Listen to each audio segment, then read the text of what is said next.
जय माता दी दोस्तों, आपके अपने चैनल धर्म साधना में आपका बहुत बहुत स्वागत है। माँ भगवती दुर्गा की कृपा आप और आपके पूरे परिवार पर सदा सर्वदा बनी रहे। दोस्तों, आज की वीडियो में मैं आपसे बात करने वाली हूँ शारदीय नवरात्रि के बारे में। शारदीय नवरात्रि साल 2021 में कब से शुरू होगी, कब समाप्त हो रही है और कलश स्थापना का शुभ मुहूर्त क्या होगा, कलश स्थापना की विधि क्या होगी, नवरात्रि में कौन से दिन हम माँ भगवती दुर्गा के किस स्वरूप की आराधना करेंगे, अष्टमी तिथि कब होगी, नवमी तिथि कब होगी और दशहरा किस दिन मनाया जाएगा, ये सभी बातें मैं आज आपसे इस वीडियो में शेयर करने वाली हूँ।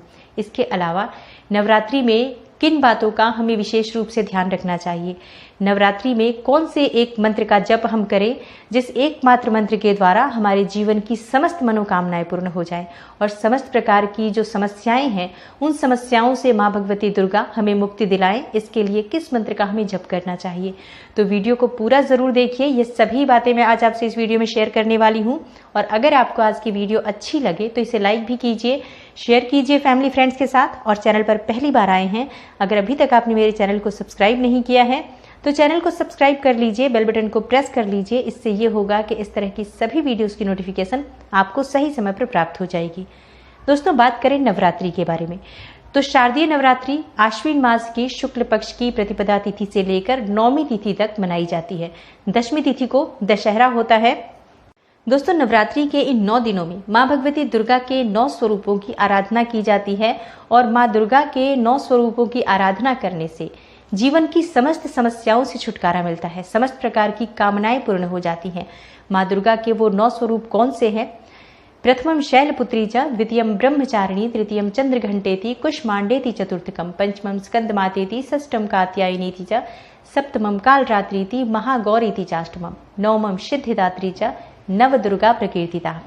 तो ये 9 रूप हैं माँ भगवती दुर्गा के, जिनकी आराधना हम नवरात्रि के 9 दिनों में करते हैं। और माँ दुर्गा की पूजा आराधना करने से जीवन में सभी प्रकार के सुखों की प्राप्ति हो जाती है। आप अगर 9 दिनों तक माँ भगवती दुर्गा के इन 9 दिनों में व्रत धारण करना चाहते हैं, बहुत अच्छी बात है। लेकिन अगर आप शारीरिक रूप से स्वस्थ नहीं हैं तो व्रत धारण नहीं कर पाते हैं, ऐसे में आप माँ दुर्गा की आराधना कीजिए, सुबह शाम मंत्र जप कीजिए, पूरे दिन माँ के चरणों में अपना ध्यान लगाए रखिए और माँ से आप जो भी कामना कहेंगे वो अवश्य पूरी होगी। सच्चे मन से हम जब माँ की आराधना करते हैं तो व्रत करें या ना करें, सात्विकता और शुद्धता का ध्यान रखते हुए इन नवरात्रि के दिनों में अगर हम माँ की आराधना करते हैं तो हमारी कामना माँ अवश्य पूर्ण करती है। दोस्तों, नवरात्रि के इन 9 दिनों में कुछ बहुत ज़रूरी बातों का हमें ध्यान अवश्य रखना चाहिए, चाहे हम व्रत करें या ना करें। माँ दुर्गा की कृपा चाहते हैं, माँ दुर्गा को प्रसन्न करना चाहते हैं तो हमें इन बातों का ध्यान अवश्य रखना चाहिए। जैसे कि नवरात्रि के 9 दिन हमें पूरी तरह से शुद्धता और सात्विकता का ध्यान रखना चाहिए। किसी भी प्रकार से तामसिक चीज़ों का प्रयोग घर में ना हो, तामसिक चीज़ों का सेवन ना करें, इस बात का ध्यान रखें। तामसिक चीज़ें क्या होती हैं?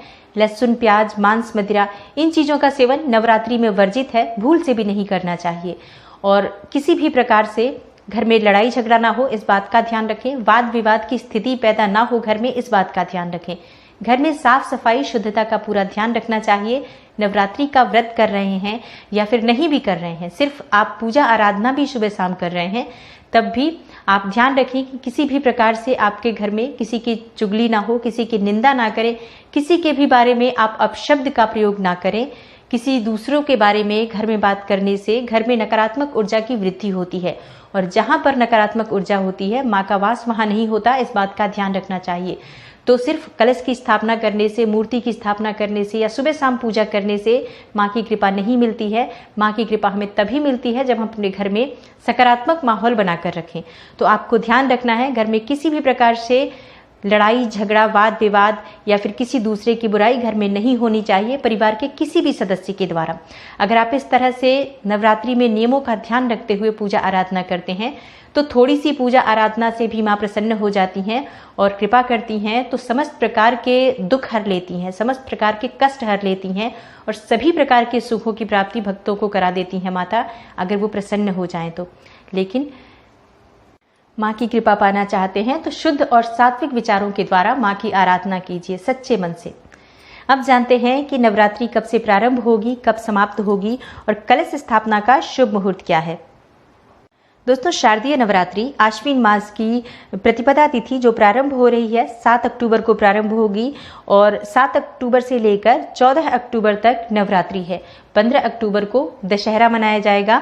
तो इस प्रकार से नवरात्रि के इस बार 9 दिन पूरे प्राप्त नहीं हो पा रहे हैं। तो हम जानेंगे कि नवरात्रि में किस दिन माँ भगवती दुर्गा के कौन से स्वरूप की आराधना करेंगे। अब सबसे पहले जान लेते हैं कि कलश स्थापना का शुभ मुहूर्त क्या है, क्योंकि बहुत से भक्त घट की स्थापना करते हैं और कई लोग कलश की स्थापना नहीं भी करते हैं। तो आगे मैं उनके लिए वीडियो जरूर दूंगी कि बिना कलश स्थापना किए आप किस प्रकार से माँ की आराधना कर सकते हैं नवरात्रि के इन 9 दिनों में। कलश स्थापना का शुभ मुहूर्त नोट कर लीजिए। 7 अक्टूबर को घट स्थापना का जो शुभ मुहूर्त है सुबह 6:17 से लेकर सुबह 7:07 तक, ये अत्यंत ही शुभ मुहूर्त है। लेकिन अगर आप सुबह कलश की स्थापना नहीं कर पाते हैं इस शुभ मुहूर्त के भीतर, तो आप अभिजित मुहूर्त में भी कलश की स्थापना कर सकते हैं, जो कि दिन में 11:44 से लेकर और 12:31 तक है। तो 47 मिनट तक का ये समय है जिस समय में आप कलश की स्थापना कर सकते हैं, अगर आप सुबह कलश की स्थापना नहीं कर पाते हैं तो। दोस्तों, कलश की स्थापना करते समय हमें कुछ बहुत विशेष बातों का ध्यान रखना चाहिए।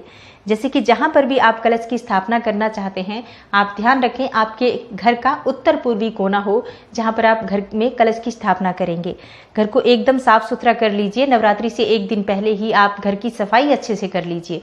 उसके बाद जिस स्थान पर आपको कलश की स्थापना करनी है उस जगह पर सफाई करने के बाद गंगा जल का छिड़काव करें। फिर आप एक साफ शुद्ध चौकी बिछाकर उसके ऊपर लाल कपड़ा बिछाएं और फिर माँ दुर्गा की मूर्ति आपको वहां स्थापित करनी है, या तस्वीर, मूर्ति जो भी आपके पास माँ भगवती दुर्गा की है उन्हें स्थापित करें। उसके बाद सबसे पहले गणेश जी की पूजा की जाती है, गणेश जी का ध्यान किया जाता है। तो कलश स्थापना करने से पहले गणेश जी का ध्यान करें, कलश स्थापना करें। कलश में कुछ चीज़ें विशेष हमें डालनी चाहिए जब हम कलश की स्थापना करते हैं। तो जैसे कि एक सिक्का चाहिए, सुपारी चाहिए और आप इसमें डाल सकते हैं थोड़ा सा अक्षत। इसके अलावा आप लौंग भी डाल सकते हैं, इलायची डाल सकते हैं, सुपारी और हल्दी की गांठ। इस तरह से ये सभी चीज़ें आप कलश में डालें। गंगा जल डालें या पवित्र नदी का जल हो तो वो थोड़ा सा डाल दीजिए। उसके बाद शुद्ध जल भरकर इसके ऊपर पंच पल्लव रखकर और उसके बाद इस पर हमें नारियल की स्थापना करनी होती है। आप अखंड दीपक जलाना चाहते हैं, अखंड दीपक जला सकते हैं। जो लोग अखंड दीपक नहीं जलाते हैं वो सुबह शाम दोनों समय माँ भगवती दुर्गा की आरती करें। दोनों समय शुद्ध घी का दीपक माँ भगवती दुर्गा की तस्वीर या मूर्ति के सामने जरूर प्रज्वलित करें और वहां बैठकर मंत्र जप करें। इस प्रकार से सुबह हमें शुभ मुहूर्त में कलश की स्थापना करनी चाहिए। अगर आप स्वयं से कर सकते हैं तो, या फिर ब्राह्मण बुलाकर भी आप कलश की स्थापना करवा सकते हैं। कलश स्थापना करते समय हमें विशेष कुछ बातों का ध्यान रखना चाहिए। माँ की सच्चे मन से आराधना करें और माँ की जो मूर्ति होती है कलश की, जो कलश को माँ दुर्गा के प्रतिमा के दाईं ओर स्थापित किया जाता है। जैसे जहाँ पर आप माँ दुर्गा की मूर्ति स्थापित कर रहे हैं उसके दाईं ओर कलश की स्थापना की जाती है। पूरी तरह से शुद्धता के साथ आप सुबह के समय कलश को स्थापित करिए और उसके बाद माँ दुर्गा की आराधना शुरू हो जाती है। 9 दिनों तक आप मंत्र जप माँ दुर्गा के सामने करें। अब नवरात्रि की शुरुआत जो है वो 7 अक्टूबर से हो रही है और समाप्ति हो रही है 14 अक्टूबर को, यानी 15 अक्टूबर को दशहरा है। तो तिथियां पूरी नहीं प्राप्त हो रही हैं हमें 9 दिनों की। तो किस प्रकार से आप आराधना करेंगे माँ दुर्गा की? देखिए, नवरात्रि 7 अक्टूबर को शुरू होगी तो पहले दिन हम माँ शैलपुत्री की पूजा करेंगे और उसके बाद 8 अक्टूबर को माँ ब्रह्मचारिणी की आराधना की जाएगी। 9 अक्टूबर को माँ चंद्रघंटा की पूजा होगी और माँ कुष्मांडा की भी पूजा आज ही होगी, क्योंकि दोनों तिथियां एक ही दिन मिल रही हैं। 10 अक्टूबर को यानी कि चौथे दिन माँ स्कंद माता की पूजा होगी। 11 अक्टूबर को माँ कात्यायनी की पूजा, 12 अक्टूबर को छठे दिन माँ कालरात्रि की पूजा होगी और 13 अक्टूबर को माँ महागौरी की पूजा की जाएगी। तो ये बहुत महत्वपूर्ण हो रहा है क्योंकि तिथियां बहुत सारी मिक्स हैं, तो इस वजह से आपको ऐसा हो रहा है। और 14 अक्टूबर को माँ सिद्धिदात्री की पूजा आराधना की जाएगी जो कि नवमी होगी।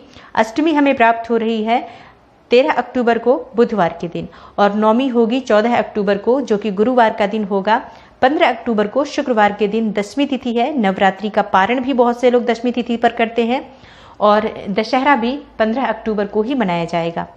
नवरात्रि का महामंत्र जो कि समस्त प्रकार के सुखों को प्रदान करने वाला है, समस्त प्रकार के कष्टों का निवारण करने वाला है, वो है निवारण मंत्र। ओम ऐं ह्रीं क्लीं चामुंडाय विच्चे। ओम ऐं ह्रीं क्लीं चामुंडाय विच्चे। इस मंत्र का अगर जप किया जाए प्रतिदिन, अगर एक माला भी आप करते हैं तो इतने मात्र से भी माँ भगवती दुर्गा की अपार कृपा आपको प्राप्त होती है। और अगर आपके पास समय है तो अधिक से अधिक संख्या में इस मंत्र का जप कीजिए, माँ को प्रसन्न कीजिए।